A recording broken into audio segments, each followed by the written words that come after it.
जय हिंद दोस्तों। भारत सदियों से ऐतिहासिक महर्षि, साहित्यकार, विद्वानों की धरती रही है। यहाँ पे तमाम ऋषि महर्षियों का जन्म हुआ।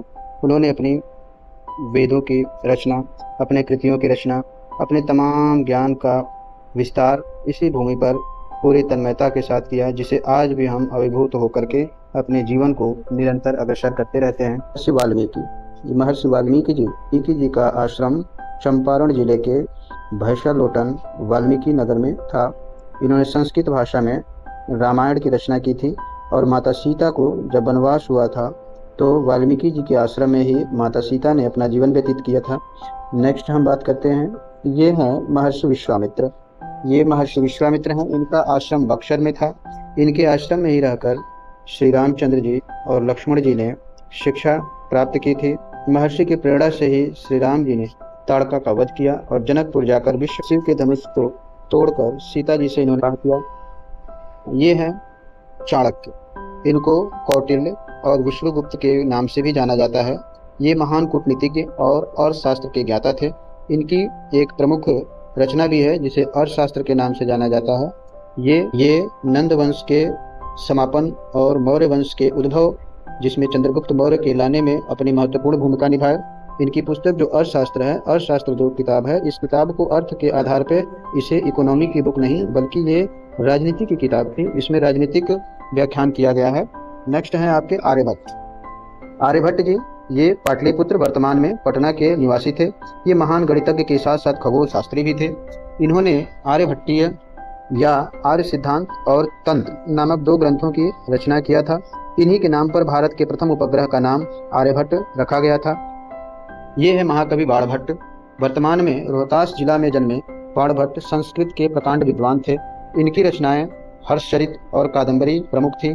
संस्कृत साहित्य में इनका अमूल्य योगदान रहा है। ये हर्षवर्धन काल में राजा हर्ष के दरबारी कवि हुआ करते थे। ये हैं ऋषि याज्ञवल्क जी।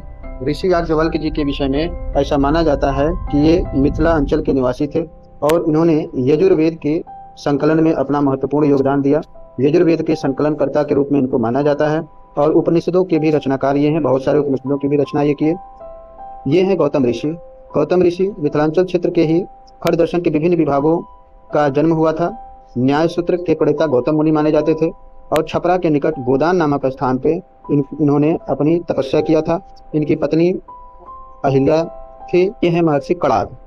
महर्षि कणाद मुनि ने वैश्विक दर्शन एवं अणु सिद्धांत का प्रतिपादन किया था। ये है ऋषि जैमिनी। जैमिनी ने मीमांसा की उत्पत्ति की थी, जिसमें आप देख रहे हैं कि इस पे मेंशन किया गया है फाउंडर ऑफ पूर्व मीमांसा। ये है कपिल मुनि। कपिल मुनि सांख्य शास्त्र के रचनाकार थे। नेक्स्ट है, ये है व्यास मुनि। महर्षि वेद व्यास। व्यास मुनि वेदांत शास्त्र के प्रवर्तक व्यास मुनि को माना जाता है। ये है महर्षि पाणिनि। महर्षि पाणिनि जो थे नंद वंश के प्रतापी राजा उग्रसेन के दरबार में पाणिनि और विरुचि नामक 2 प्रकांड विद्वान रहते थे। पाणिनि संस्कृत व्याकरण के प्रणेता और अष्टाध्यायी के रचयिता माने जाते हैं। यानी संस्कृत व्याकरण को महर्षि पाणिनि ने और अष्टाध्यायी की भी रचना महर्षि पाणिनि ने किया। ये पाटलिपुत्र के प्रसिद्ध पंडित उपवर्ष के शिष्य थे। ये हैं पतंजलि। संस्कृत व्याकरणाचार्य और योग शास्त्र के ये मर्मज्ञ थे। पाटलिपुत्र के निकट इनका भी निवास स्थान था। ये है महाकवि कालिदास। ऐसा माना जाता है कि महाकवि कालिदास मधुबनी जिला के उच्चैठ ग्राम के निवासी थे। इनका बचपन का वास्तविक नाम कलुआ था, लेकिन ऐसा माना जाता है कि माँ भगवती की कृपा से कलुआ से कालिदास बन गए। ये हैं अश्वघोष। अश्वघोष संस्कृत में बुद्ध चरित, जो बौद्ध धर्म से संबंधित है, नामक ग्रंथ की रचना की वीडियो पाने के लिए चैनल को जरूर सब्सक्राइब करें। Thank you so much.